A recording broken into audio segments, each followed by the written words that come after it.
Oh, I always sleep every day in a 24-hour period, so do you, I'm sure, because that's a daily habit. But we're looking at what daily habits help men in our 40s regain decisiveness and self-belief. We often tell ourselves and other people to believe in yourselves, but the research right here is telling us very different. We're going to look into it right now. For the benefit of you, I'm a man in my 40s, I'm a best-selling author, and I'm a researcher, and I'm going to give you my takeaway from the research a little bit later on too. Most people think that confidence creates action. This research is different. Rather, it says that action creates confidence, and repeated action eventually creates identity. Now, the first study that I'm looking at examined habit building and self-efficacy using an app that tracked repeated behaviors. Now, the research found that general self-efficacy predicted stronger habit automaticity. Habit-specific self-efficacy and automaticity reinforced one another in a kind of a feedback loop. Now, the great thing about this loop was that it was positive because greater self-efficacy predicted less motivational interference, therefore less procrastination, resistance, less distraction overall.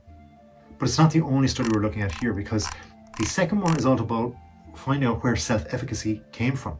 Researchers also found that mastery experiences, therefore the success experiences or feelings of success that we can have as a middle-aged man, well, that breathes into the stronger source of self-efficacy.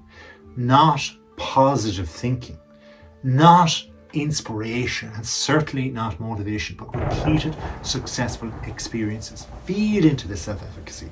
So what these two research articles are saying, that there can be a reverse here in what people often think, in that confidence equals action equals success. But in the research is saying that small success then brings confidence, then brings habits, then brings more success. Now, the second article also found that positive emotional states and self-persuasion actually mattered, but neither put the influence of mastery experiences. So you believe yourself most after the evidence accumulates, is what this research is saying.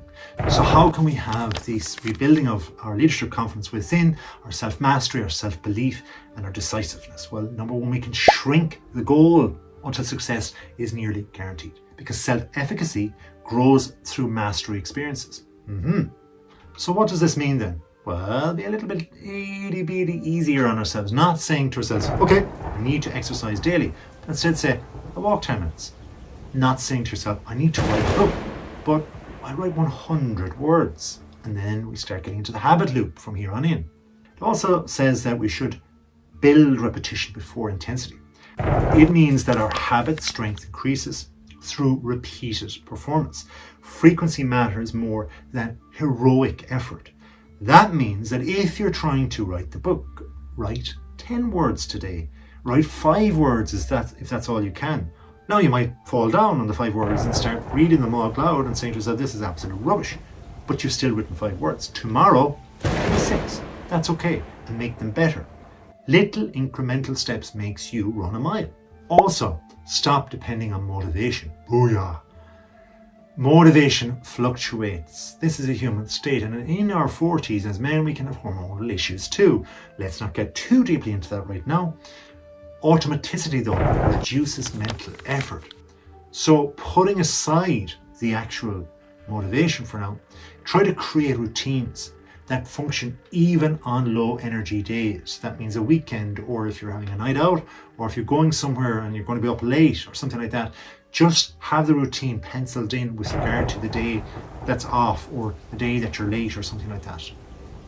What you want to do is create actual action. Try to create environmental triggers as well, because habits rely heavily on cues.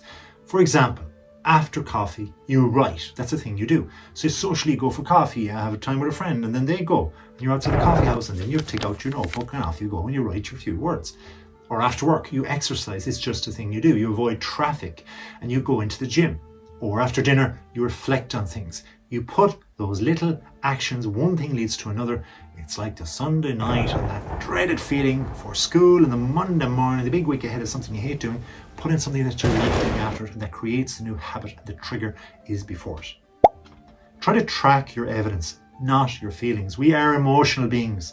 We come to 40. We come to a little bit more after 40 and the numbers start going up. But if we track our evidence, we're going at the facts of things, because confidence improves and success becomes visible.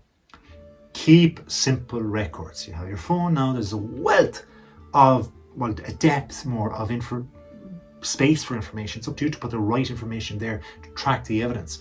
So simple like records of your workouts, and it doesn't have to be, remember back in the day you had a big cardboard evidence that you had to clunk around the gym with you. You had to like, oh yeah, I got 5 out of 10 there, like, and I lifted a bit more and all that, and people are looking at you. No, you don't need that. It can be private. You can also test your memory by memorizing it before you go in and record it in the changing room. Have conversations, have accountability buddies. Writing sessions also track evidence, whatever way you can build on the numbers and record them. Look, it is a fact that confidence might come a little bit later, so expect that. Many people quit because confidence does not support their activity and it's not happening immediately. But these studies show that confidence often follows repetition. So get up and running, get up and moving, get up and writing, get up and doing the simple things well. Now, you've already come to halfway-ish between now and the end of the video. So if you like it, please do show that to a like. Please hit comment and let's have a simple dialogue. I can help you, and I can certainly help you more by the fact that you subscribe. I'll repeat this and keep doing the research, keep looking into the research for you. Use self-talk strategically. Verbal self-persuasion ranked surprisingly high in the research. So try, I've done difficult things before. Yes, you have. You have decades behind you. You have a couple of decades as being an adult. You've done independent things before. Sure, you failed, but you've also succeeded in other aspects. Things that are simple to you and come naturally to you do not come to others. They have anxieties and depressions around those things. You don't. The people that are actually hiding those things away, and even psychology hasn't found certain fears and illnesses of the mind yet with regard to things that you can do in your sleep. So give yourself a clap on the back. Reduce friction. The easier the action, the greater the repetition. I only touched on, but I'll emphasize a little bit more. Whatever's easiest for you to do, you can do it again. Remember, the athlete, when they're younger, they know what it feels to go a little bit further. And before you know it, you're going much faster. The greater the repetition, the greater the habit and strength. Remember, it ain't getting out there and doing it and having the gold medal. It's actually having the habit built in where the mind is just pulling the body outside to do it. And it's the same for all habits in whatever action you're trying to take. But with regard to your confidence, prepare an emergency version. One study used emergency habits and had a shortened version for the difficult days, the off days.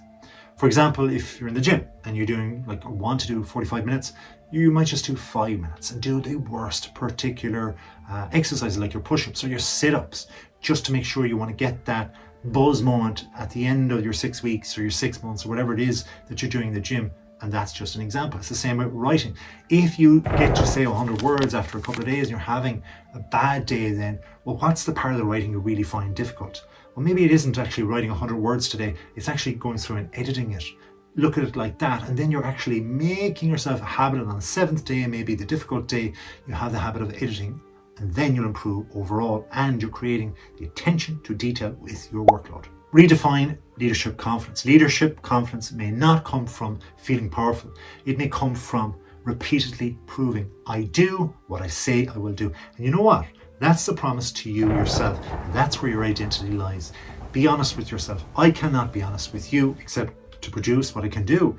And then when I get to know you, sure, then I'm loyally linked in with you. But you are loyally linked in with yourself. You've been around all of your breathing life with one person, and that's yourself. So do what you say you're going to do for yourself.